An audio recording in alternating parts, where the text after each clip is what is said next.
क्योंकि प्रोडक्ट का जो नॉलेज है वो बहुत ज्यादा जरूरी है हमारे बिजनेस को बढ़ाने के लिए। तो हम सभी लोग जानेंगे हमारे जो नए प्रोडक्ट है उनके बारे में भी, और शुरुआत करते हैं। थैंक्स एवरीवन, एक बार फिर से आप सभी लोगों का बहुत बहुत स्वागत है। मेरा नाम देवेंद्र मौर्य और आज हम बात करेंगे हमारे बहुत ही विशेष ट्रेनिंग प्रोग्राम कृषि कल्याण में। चर्चा करेंगे कि आज प्रेजेंट टाइम में हमारे किसान भाई किस तरह से खेती कर रहे हैं और कैसे आने वाले समय में वो और ज्यादा बेहतर कर सकते हैं, फसल की पैदावार को ले सकते हैं, कैसे वो अपने खेतों में जो बहुत ज्यादा लागत लगा रहे हैं उसको वो किस प्रकार से कम कर सकते हैं। इन सभी चीजों के बारे में हम लोग विशेष तौर पर जानेंगे। जनरली अगर हम लोग देखें तो हमारा जो देश है वो एक कृषि प्रधान देश है। हमारे देश की 70% जो पॉपुलेशन है, जो जनसंख्या है, वो गांव में रह रही है और वो डायरेक्टली इनडायरेक्टली खेतीबाड़ी और पशुपालन से जुड़ी हुई। मतलब जो 70% पॉपुलेशन वो गांव में रह रही है, 70% वो खेतीबाड़ी और पशुपालन पर ही निर्भर रहते हैं। लेकिन अगर हम हमारे टीम की बात करें, जो हमारी टीमें हैं उसमें 90% लोग ऐसे हैं जो गांव में रह रहे हैं, गांव से जुड़े हुए हैं, उनकी अपनी खेती भी है और वो खेती करते हैं। तो कैसे हम और ज्यादा बेहतर कर सकते हैं हमारे आईएमसी के प्रोडक्ट को इस्तेमाल करके, उसके बारे में हम लोग जानेंगे। जैसे कि आप सभी लोगों को पता है कि हमारा जो देश है, हमारे जो किसान भाई हैं, वो इस समय पर अगर आप देखें तो मॉडर्न खेती कर, मॉडर्न खेती का मतलब है वो आधुनिक खेती। वो कई सारे चीजों का इस्तेमाल करते हैं अपने खेतों में, रासायनिक खादों का, कीटनाशक दवाइयों का, फसल की पैदावार को बढ़ाने के लिए। हाइब्रिड सीड यानी कि जो उन्नतशील बीज हैं उनका उपयोग करते हैं। और इनके उपयोग की अगर हम बात करें तो इनका उपयोग जब हमारे देश में हरित क्रांति आई उस समय से हमारे किसान भाई केमिकल का प्रयोग करना शुरू किया। और हरित क्रांति हमारे देश के लिए बहुत ही ज्यादा आवश्यक। हरित क्रांति 1960 के दशक में हमारे देश में आई। उससे पहले जो हमारे किसान भाई खेती किया करते थे वो पारंपरिक खेती करते थे। पारंपरिक खेती का मतलब खेतों में गोबर की खाद का इस्तेमाल करना, हरी खादों का इस्तेमाल करना और साथ ही साथ फसलों को पैदावार करना। प्लस किसान जो है उसके पास बहुत सारी सुविधाएं नहीं थी, सिंचाई के साधन बेहतर नहीं हुआ करते थे। किसान जो है वो बारिश के पानी पर, मौसम पर डिपेंड होता था। तो 60 के दशक के पहले उस समय पर सिंचाई जो होती थी वो तालाबों के द्वारा, कुओं के द्वारा होती थी। आज की तरह समरसेबल, हैंड पंप या अगर हम बात करें ट्यूबवेल की सुविधाएं नहीं थी। लेकिन जैसे ही हमारे देश में हरित क्रांति आई, किसानों की सुविधाओं को बढ़ाने के लिए हमारे देश के वैज्ञानिकों ने, सरकार ने काम किया जिससे किसान जो है अपनी फसल की पैदावार को बढ़ा सके। तो हरित क्रांति हमारे देश के लिए बहुत ही आवश्यक थी और हरित क्रांति की वजह से आज हमारा देश कई सारे तरह की फसलों में विश्व में एक विशेष स्थान रखता है। हम गेहूं की बात करें, हम धान की पैदावार के बारे में बात करें, हम गन्ने की पैदावार के बारे में बात करें, हम कपास की बात करें, मूंगफली की पैदावार के बारे में बात करें, तो पूरे विश्व में हमारा देश सेकंड नंबर पर आता है। तो ये देन किसकी है? ये हरित क्रांति की देन है और साथ ही साथ हमारे किसान भाइयों की मेहनत, साथ ही साथ तिलहन वाली फसलें और तिलहन वाली फसलें की पैदावार के मामले में हमारा देश पूरे विश्व में थर्ड नंबर पर आता है। और फर्स्ट नंबर पर हम आते हैं चाय की पैदावार के। मशीनरी की अगर हम बात करें तो हमारे देश में हमारा देश 4th नंबर पर आता है मशीनरी के उपयोग के मामले में। जो हमारे देश में ट्रैक्टर यूज हो रहा है और भी जो कृषि के उपकरण हैं उनको इस्तेमाल करने के लिए। तो हरित क्रांति की वजह से कहीं ना कहीं हमारा देश आत्मनिर्भर बना है। आज हम कई सारे देशों को अनाज को एक्सपोर्ट कर रहे हैं, ये हरित क्रांति की देन है। तो अब आप सोचिए कि एक ऐसा देश जहां की पॉपुलेशन बहुत ज्यादा है, लगातार बढ़ रही है, अभी तो हम पॉपुलेशन के मामले में पूरे विश्व में नंबर 1 पर हो गए हैं। इतनी बड़ी पॉपुलेशन के लिए हमारे जो किसान भाई हैं कितनी बड़ी मेहनत करते हैं, लगातार वो अनाज को उगाते हैं जिससे हम सभी लोगों को खाद्य पदार्थ मिल रहा है। तो ये एक तरह से देखा जाए तो ये बहुत बड़ी बात है। किसान बहुत ज्यादा मेहनत करते और साथ ही साथ अगर हम बात करें कि अगर हम एक मिनट के लिए हम सोचें कि किसान खेती करना बंद कर दे, अगर हम एक मिनट के लिए सोचें कि किसान जो है वो खेती ही करना बंद कर दे तो क्या हो? हम सभी लोग भूखों मर जाएंगे। तो किसान अन्नदाता है, किसान ही सबसे बड़ी चीज है। और किसान की अगर हम बात करें तो हमारे देश की आर्थिक व्यवस्था में एक बहुत बड़ी हिस्सेदारी है उसकी। कहीं ना कहीं हमारे देश में और भी संभावनाएं हैं कि हम और भी ज्यादा बेहतर कर सकते हैं। जिस फसल की पैदावार के मामले में हम 2nd नंबर पर हैं, 3rd नंबर पर हैं, वहां पर हम 1st नंबर पर आ सकते हैं अगर हम अपनी थोड़ी सी मेहनत और बेहतर कर दें तो। साथ ही साथ हमारे देश के किसान भाइयों के लिए एक बहुत बड़ा चैलेंज भी है, चुनौती। आज हमारे देश को एक दूसरी हरित क्रांति की आवश्यकता है। अभी आपने देखा होगा लास्ट मंथ हमारा जो देश है वो दुनिया में पॉपुलेशन में नंबर 1 पर हो गया। हमने चाइना को पीछे छोड़ दिया है। हमारी पॉपुलेशन लगातार बढ़ रही है। क्या हमारे देश की जो कृषि योग्य भूमि है जहां पर खेती हो रही है क्या वो भी बढ़ रही है? नहीं, हमारे देश की खेती कृषि योग्य भूमि नहीं बढ़ रही है, वो लिमिटेड है और साथ ही साथ वो आज दिन ब दिन कम होती जा रही है। अगर आप अपने शहर से शुरुआत करें, अपने शहर की अगर आप बात करें तो आज से 10 साल पहले जहां पर खेत हुआ करते थे आज वहां पर कॉलोनियां बन गई हैं, वहां पर सड़कें बन गई हैं, वहां पर घर बन गए हैं। तो आज हमारे देश के लिए एक सबसे बड़ी चुनौती यह है कि हमारे जो कृषि योग्य भूमि है वो लगातार कम होती जा रही है और हम पॉपुलेशन में नंबर 1 हो गए हैं। साथ ही साथ अगर हम पिछले 10 साल से अगर हम अपने खेतों को कंपेयर करें तो पिछले 10 सालों से हमारे जो खेत हैं उनमें भी लगातार धीरे धीरे पैदावार कम होती जा रही है। क्यों? क्योंकि किसान आज अपने खेतों में बहुत अधिक मात्रा में रासायनिक खादों का प्रयोग कर रहा है, कीटनाशक दवाइयों का प्रयोग कर रहा है, जिसकी वजह से हमारी मिट्टी की उपजाऊ क्षमता लगातार कम होती जा रही है।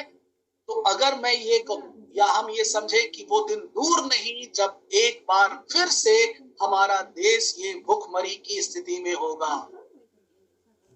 ये बिल्कुल ऐसा होगा क्योंकि कृषि योग्य भूमि कम हो रही है, पॉपुलेशन बढ़ रही है, खाने वाले लोग बढ़ रहे हैं। क्या खेती करने वाले भी लोग बढ़ रहे हैं? क्या खेत भी बढ़ रहे हैं? नहीं, खेत लगातार कम हो रहे हैं और खाने वाले लोग बढ़ रहे हैं। तो क्या होगा? भुखमरी की स्थिति आएगी। इसीलिए हमारे किसान भाइयों के लिए एक बहुत बड़ा चैलेंज है कि कैसे हम लिमिटेड खेतों में अपनी पैदावार को जो अभी कर रहे हैं उसको दुगना करें। यानी कि हमें एक दूसरी हरित क्रांति की आवश्यकता है जिसमें हम अपने फसल की पैदावार को और ज्यादा करें।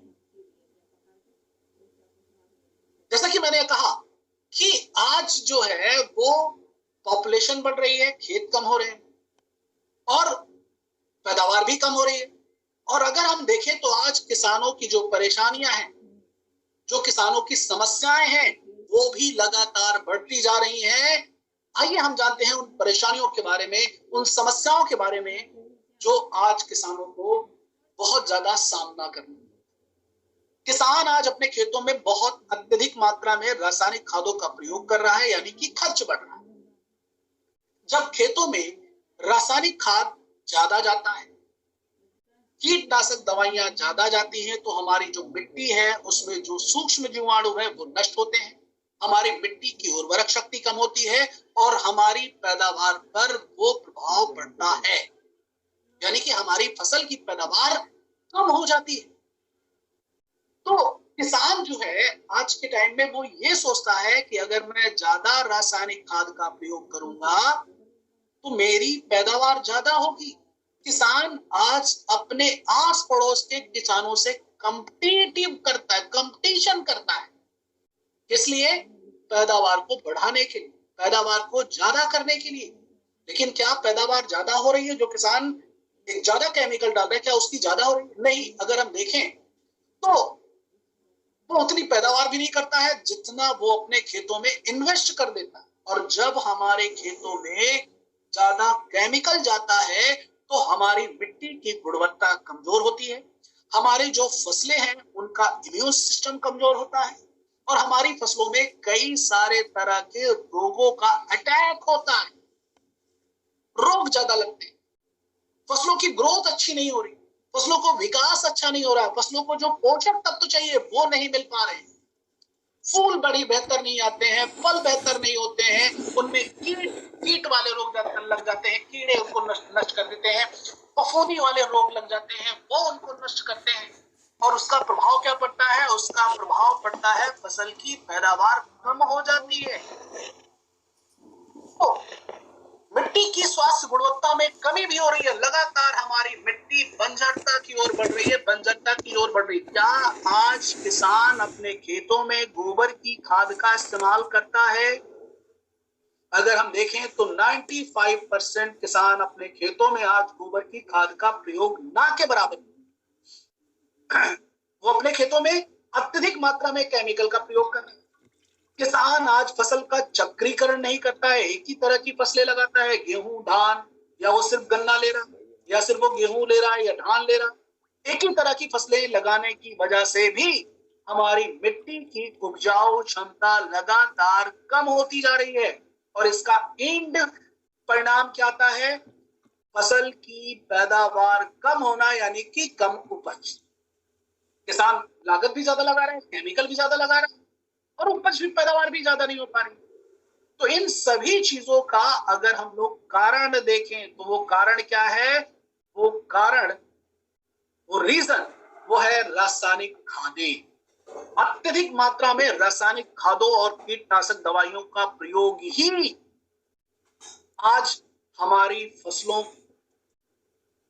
को पैदावार नहीं हो पा, और इन्हीं की वजह से आज हम सभी लोग बहुत ज्यादा बीमार हैं, इन्हीं चीजों की वजह से। तो आज हम ये कह सकते हैं कि 1960 के दशक में, यानी कि हरित क्रांति में, जो हमारे लिए वरदान था केमिकल्स, कीटनाशक दवाइयां, आज वही हमारे लिए अभिशाप बन गए हैं।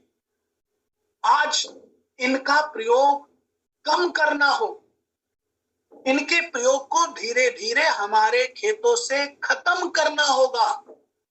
अगर हम इनको, केमिकल फर्टिलाइजर को नहीं खत्म करेंगे तो हमारे खेत पूरी तरह से बंजर हो जाएंगे। तो आज हमारे खेत की मिट्टी ही नहीं बीमार हो रही, फसलें ही नहीं बीमार हो रही हैं, हम भी उसकी वजह से बीमार हो रहे हैं, क्योंकि हम जो भी चीजें खाते हैं वो सारी की सारी चीजें खेतों से आती, वो सारी चीजें खेतों से आ रही।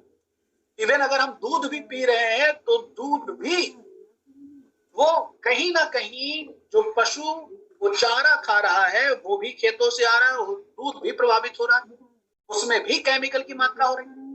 मतलब केमिकल की वजह से ही आज हमारे शरीर में रोग बढ़े हैं, किसानों की परेशानियां बढ़ी हैं और साथ ही साथ हमारा जो पर्यावरण है वो भी दूषित हुआ है। तो इनको क्या करना होगा, इनको दूर करना होगा, क्योंकि इसका दुष्परिणाम हम सभी लोग भोग रहे हैं। हम सभी लोग इससे प्रभावित हो रहे हैं। हमें आज केमिकल को दूर करना होगा और केमिकल की वजह से ही हम सभी लोग प्रभावित होंगे। तो क्या, कैसे दूसरी हरित क्रांति कैसे आएगी, कैसे हमारी मिट्टी स्वस्थ होगी, कैसे हमारे फसल की पैदावार एक बार फिर से बढ़ेगी? वो सिर्फ और सिर्फ जैविक खेती की सहायता से ही संभव है। हमें हमारे खेतों में धीरे धीरे केमिकल की मात्रा को कम करना है। हमें अपनी मिट्टी की उपजाऊ क्षमता बढ़ानी है। हमारे मिट्टी में जो सूक्ष्म जीवाणु हैं उनकी संख्या को बढ़ाना पड़ेगा। और जब तक हमारी मिट्टी स्वस्थ नहीं होगी, हम बेहतर फसल की पैदावार नहीं ले सकते। जैविक खेती अगर आज देखें तो आज जैसे हमारी कंपनी जैविक खेती को बढ़ावा दे, हमारी कंपनी लोगों को आयुर्वेद के बारे में बता रही है, लोग आयुर्वेद के बारे में सिखा रही है। जैसे हमारे लिए आयुर्वेद एक वरदान है, वैसे ही हमारे लिए, हमारे किसानों के लिए, हमारे खेतों के लिए, हमारी फसलों के लिए जैविक खेती वरदान है। और हमारी कंपनी जिस प्रकार से आयुर्वेद पर काम कर रही है, लोगों तक, घर घर तक आयुर्वेद को पहुंचाने का काम कर रही है, वैसे ही हमारी कंपनी कर्तव्यनिष्ठ है कि हम लोगों तक, लोगों के खेतों तक, लोगों के घरों तक जैविक उत्पाद को पहुंचाएंगे जो खेती बाड़ी में यूज करते हैं। हम हमारी मिट्टी को भी स्वस्थ करेंगे, जिससे हमारी मिट्टी जितनी ज्यादा स्वस्थ होगी उतनी ही ज्यादा हमारे किसान भाई फसल की पैदावार को ले पाएंगे। तो अगर दूसरी हरित क्रांति अगर हमें चाहिए, हमें अपनी फसल की पैदावार को बढ़ाना है, अगर हमें भुखमरी की स्थिति में नहीं आना है, तो आज नहीं तो कल हमारे किसान भाइयों को मजबूरी में जैविक खेती को अपनाना ही पड़ेगा। क्योंकि जैसे हमारे स्वास्थ्य के लिए आयुर्वेद के अलावा हमारे पास कोई भी ऑप्शन नहीं है, उसी प्रकार से जैविक खेती के अलावा भी हमारे पास किसी भी प्रकार का कोई भी ऑप्शन नहीं है। हमें ये चेंज करना पड़ेगा। इसका उद्देश्य क्या है? इसका उद्देश्य है हमारी मिट्टी को स्वस्थ करना, जो हमारी मिट्टी है उसकी उर्वरक शक्ति को बढ़ाना। हमारी जो मिट्टी है जिसमें जो सूक्ष्म जीवाणुओं की संख्या लगातार कम हो रही है, उन सूक्ष्म जीवाणुओं की संख्या को बढ़ाना।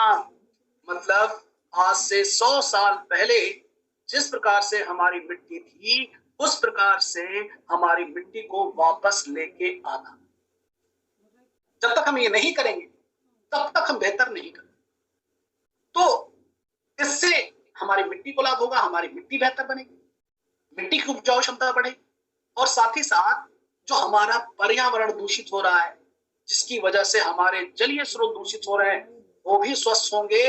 और तभी हमारी कंपनी का जो मिशन है स्वस्थ जिंदगी, उसको हम पूरा कर पाएंगे।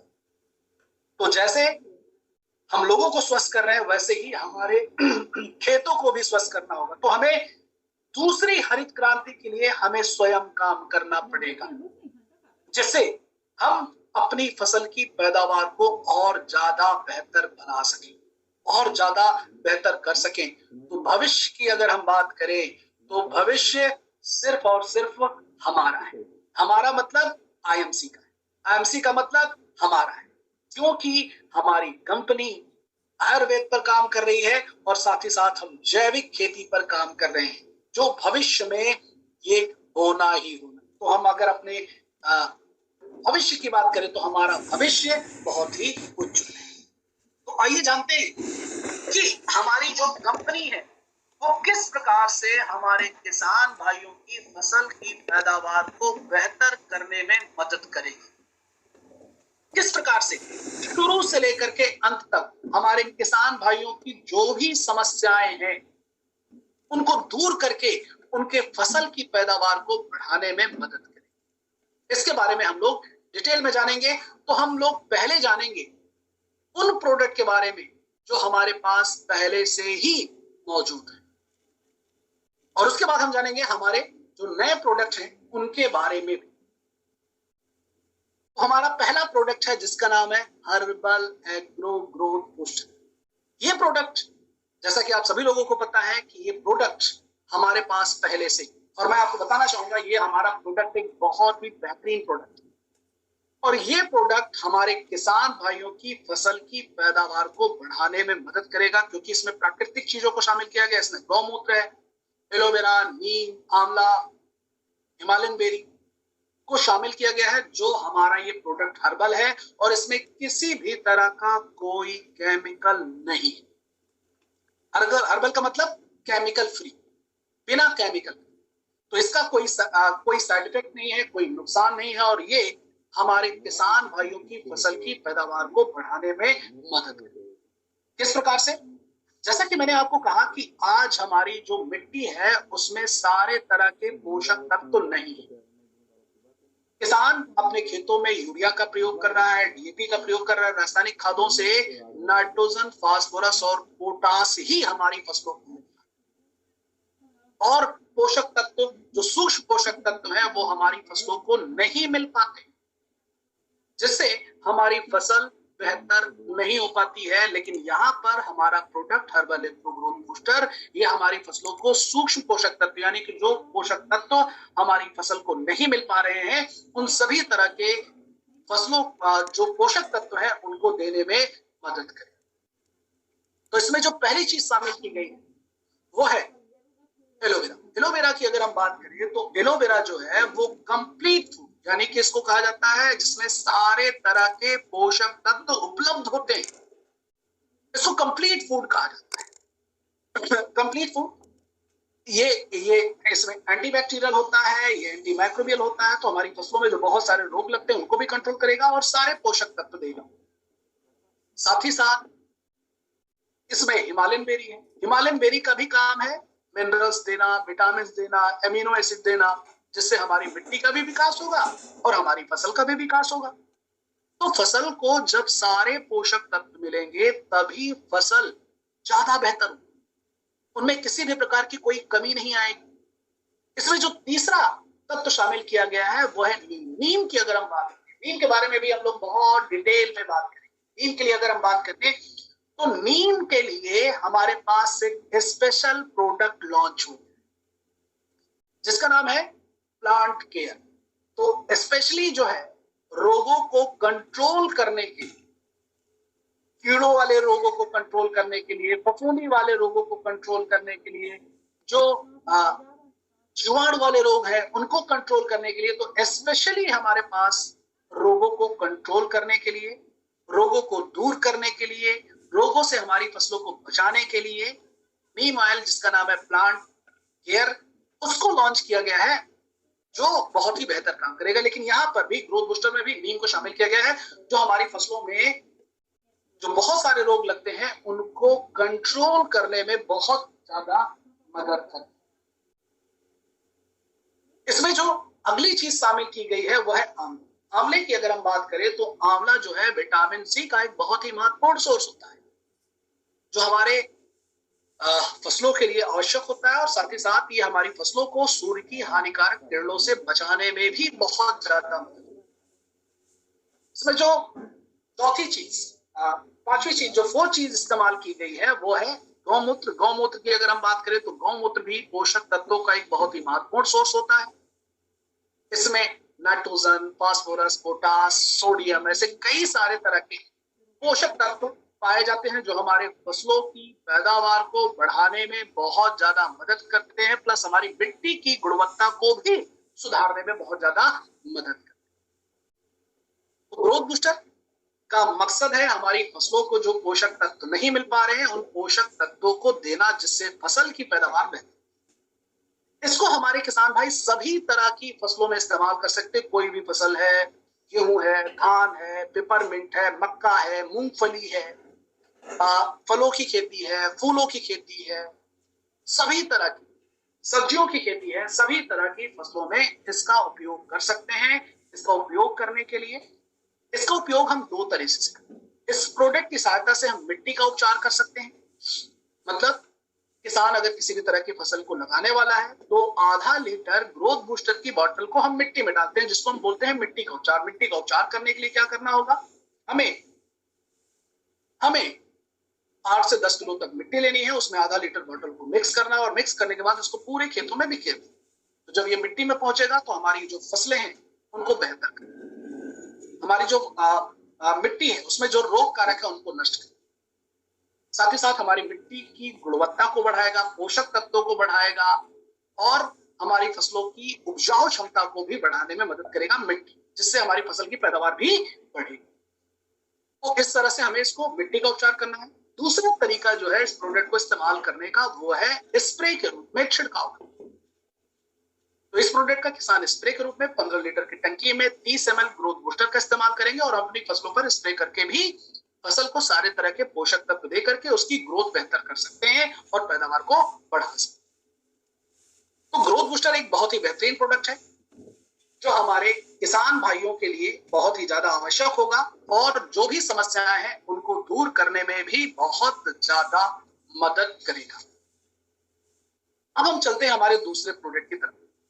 हमारा जो ये दूसरा प्रोडक्ट है ये बहुत ही इंपॉर्टेंट है। देखिए, बहुत लोग इंतजार कर रहे हैं, बहुत लोग इंतजार कर रहे हैं कि सर नया प्रोडक्ट बताएं। ये मुझे पता है कि आप लोग इंतजार कर रहे हैं कि नया प्रोडक्ट बताएं सर हमको, लेकिन मैं आपको बताना चाहूंगा नया प्रोडक्ट तो है ही, लेकिन जो हमारे पास पहले से ज्यादा मौजूद है ये प्रोडक्ट भी बहुत ज्यादा इंपॉर्टेंट है। और एक्टिवेटर एक ऐसा प्रोडक्ट है जो हमारे जो सभी प्रोडक्ट जो नए भी पुराने भी ग्रोथ बूस्टर, उनकी गुणवत्ता, उनके रिजल्ट को और ज्यादा बढ़ाने के लिए उन सभी प्रोडक्ट के साथ में एक्टिवेटर जरूर मिला करके इस्तेमाल करें। तो एक्टिवेटर एक ऐसा प्रोडक्ट है जो आपके बिजनेस को बढ़ाने में मदद करेगा, आपके प्रोडक्ट को के रिजल्ट को बढ़ाने में मदद करेगा, क्योंकि इसका नाम ही एक्टिवेटर है। और एक्टिवेटर का मतलब होता है किसी भी चीज को सक्रिय करने वाला, एक्टिव करने वाला, रिजल्ट बढ़ाने वाला, कार्य क्षमता को बढ़ाने वाला एक्टिवेटर। तो एक्टिवेटर जो है वो अल्टीमेट प्रोडक्ट है और इस प्रोडक्ट की सहायता से हम हमारे किसान भाइयों को रिजल्ट जल्दी से जल्दी दे सकते।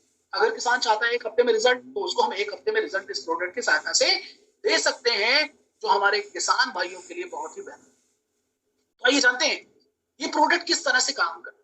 ये प्रोडक्ट है क्या? जैसा कि मैंने आपको बताया, एक्टिवेटर एक silicon based non ionic surfactant होता है जो हमारे फसलों की ग्रोथ को बेहतर करने में और साथ ही साथ किसान जो भी चीजें खेतों में डालता है उनके साथ में मिक्स करने पर उसकी कार्य क्षमता को बढ़ाने में मदद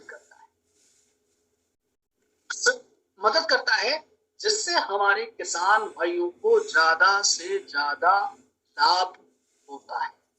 इससे हमारे किसान भाई बेहतर कर सकते हैं। कैसे बेहतर कर सकते हैं इसके बारे में भी हम लोग जानेंगे। अब एक्टिवेटर, इसमें सिलिकॉन भी है, एक तरह का पोषक तत्व। अब किसान भाई जो अपने खेतों में बहुत सारे लागत लगाते हैं, बहुत सारी चीजों को इस्तेमाल करते हैं, उनके ये लागत को 30 से लेकर के 40% कम करने में मदद करती है। जो किसानों की लागत है वो किसान भाई अपनी लागत को इस प्रोडक्ट का इस्तेमाल करके 30 से 40% तक लागत को कम कर सकते हैं। किस प्रकार से? बस किसान जो भी चीजें अपने खेतों में इस्तेमाल करता है उन सभी चीजों के साथ में इस प्रोडक्ट को ऐड करना है, मिक्स करना।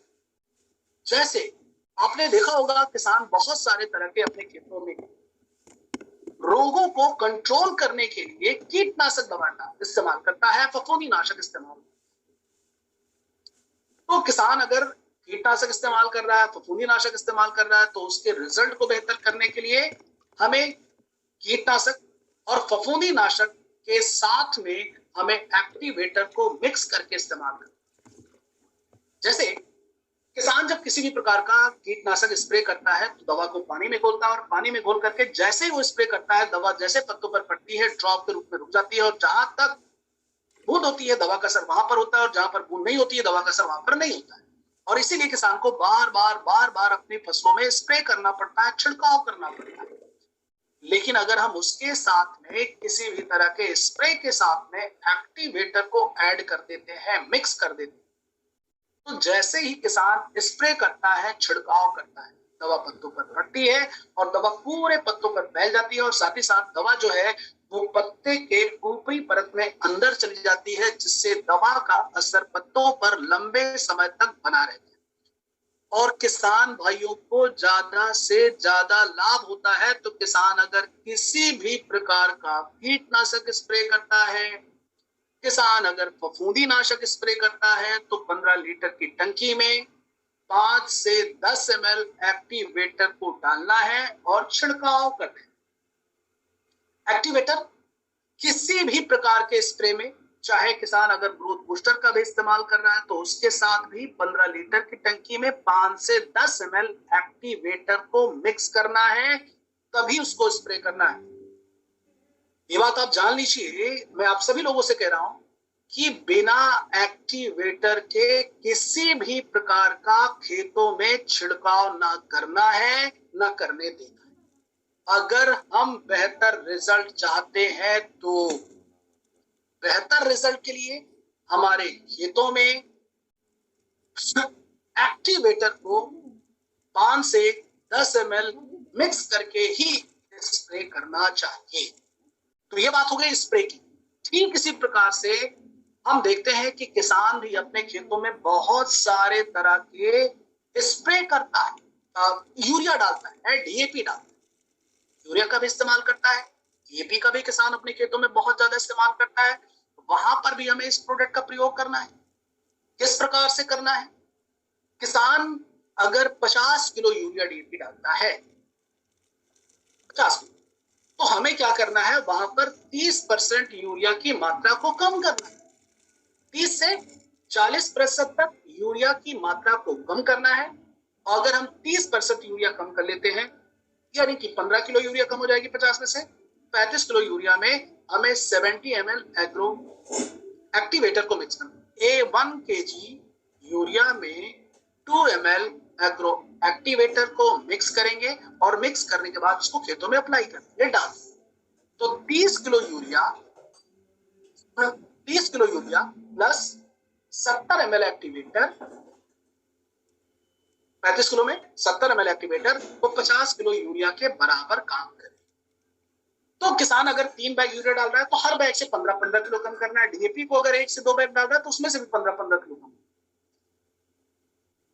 इससे क्या होगा कि हमारे खेतों में जो बहुत अत्यधिक मात्रा में यूरिया जा रहा है, डीएपी जा रहा है, वो मात्रा भी कम हो जाएगी और किसान को ज्यादा से ज्यादा लाभ भी मिलेगा। तो इस प्रकार से हमारे किसान भाई इस प्रोडक्ट का प्रयोग करके बेहतर रिजल्ट ले सकते हैं। साथ ही साथ अभी अगर आप देखेंगे तो गर्मियां बढ़ रही हैं और गर्मियों में किसान की जो सबसे बड़ी लागत आती है वो आती है सिंचाई की, खेतों में सिंचाई के लिए। और आज के टाइम में अत्यधिक मात्रा में रासायनिक खादों के प्रयोग की वजह से जो हमारी मिट्टी है वो कठोर, वो सख्त हो गई। और जब किसान खेतों में सिंचाई करता है तो मिट्टी में पानी गहराई तक नहीं जाता है, पानी ऊपर ही रहता है और पानी वो वाष्पीकरण से उड़ जाता है। और इसीलिए किसान को बार बार सिंचाई करनी पड़ती है।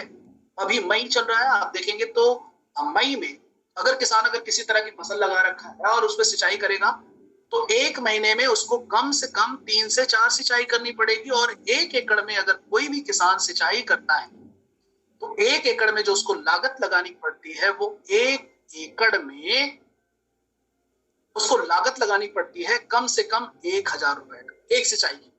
और अगर 4 सिंचाई करता है तो 4000 रुपए तक किसान को लागत लगानी पड़ती है। क्यों? क्योंकि सिंचाई नहीं करेगा तो नमी नहीं होगी, नमी नहीं रहेगी तो जो पोषक तत्वों का आदान प्रदान है वो बेहतर नहीं होगा। तो एक्टिवेटर हमारे किसान भाइयों की जो सिंचाई है उसको 50% तक कम करने में मदद करता है। इस प्रोडक्ट की सहायता से हमारे किसान भाई सिंचाई की लागत को 50% तक कम कर सकते हैं। करना क्या होगा? जैसे मान लीजिए किसान को सुबह सिंचाई करनी है तो शाम को ही एक एकड़ के खेत में 160 ml से लेकर के 200 ml एक्टिवेटर को मिट्टी में डाल दें। ये मिट्टी में जाएगा तो ये क्या करता है, हमारी मिट्टी को भुरभुरा करेगा, मिट्टी को सॉफ्ट करेगा, प्लस मिट्टी की पानी सोखने की क्षमता को बढ़ाएगा। साथ ही साथ मिट्टी की पानी सोखने की क्षमता को बढ़ाएगा, साथ ही साथ जो नमी है उसको लंबे समय तक बनाए रखने में मदद करेगा। जो पानी वाष्पीकरण से उड़ जाता है उसको भी कंट्रोल करने में मदद करेगा, जिससे हमारे किसान भाइयों को ज्यादा से ज्यादा लाभ होगा। और किसान जो महीने में 4 सिंचाई करता था उसको 2 ही करना पड़ेगा, क्योंकि नमी को दुगने समय तक बना करके रखने में मदद करता है। अब आप सोचिए, अगर किसान 4 सिंचाई करता था उसको 2 ही करना पड़ रहा है तो उसका लागत भी कम हो जाएगी, उसकी मेहनत भी कम हो जाएगी। प्लस एक्टिवेटर में एक तत्व है जिसका नाम है सिलिकॉन। सिलिकॉन क्या करता है, वो हमारे फसलों में शाइनिंग लाने में, चमक लाने में भी मदद करेगा। तो शाइनिंग भी अच्छी, चमक भी अच्छी, फसल भी अच्छी। तो एक्टिवेटर सिंचाई की लागत को 50% तक कम करने में, स्प्रे की लागत को 40% तक कम करने में, यूरिया डीएपी जो किसान खेतों में डाल रहा है उसको 30 से 40% तक कम करने में एक्टिवेटर मदद करता है। तो एक्टिवेटर एक ऐसा प्रोडक्ट है जो बहुत ही ज्यादा जरूरी है हमारे किसान भाइयों के लिए, ये आप जान लीजिए। और हमारे जो भी प्रोडक्ट हैं, हम जो भी प्रोडक्ट अपने खेतों में इस्तेमाल करेंगे उनके भी रिजल्ट को बेहतर करने के लिए हमें सभी प्रकार के प्रोडक्ट के साथ में एक्टिवेटर जरूर मिक्स करके इस्तेमाल करना है, ताकि हम किसान को जल्दी से जल्दी और बेहतर रिजल्ट दे सकें। एक्टिवेटर एक ऐसा प्रोडक्ट है जिसको हम सभी प्रकार के प्रोडक्ट के साथ में इस्तेमाल करके बेहतर रिजल्ट ले सकते हैं और दे सकते हैं। तो अगर मैं आपसे पूछूं ऐसे कितने किसान हैं जो खेतों में यूरिया डीएपी का प्रयोग करते हैं, तो आप कहेंगे कि सारे किसान खेतों में यूरिया डीएपी प्रयोग करते हैं। तो सारे किसानों को देना है। सारे किसान अपने खेतों में स्प्रे करते हैं, छिड़काव करते हैं, तो सारे किसानों को देना है। सारे किसान अपने खेतों में सिंचाई का प्रयोग करते हैं तो सारे किसानों को देना है। तो ये एक ऐसा प्रोडक्ट है जो यूनिवर्सल, किसान कुछ भी कर रहा हो उसके साथ में इसको अगर देंगे तो किसान के रिजल्ट को बढ़ाने में मदद करेगा। हमारे बहुत बहुत धन्यवाद। Thank you very much. Good and C.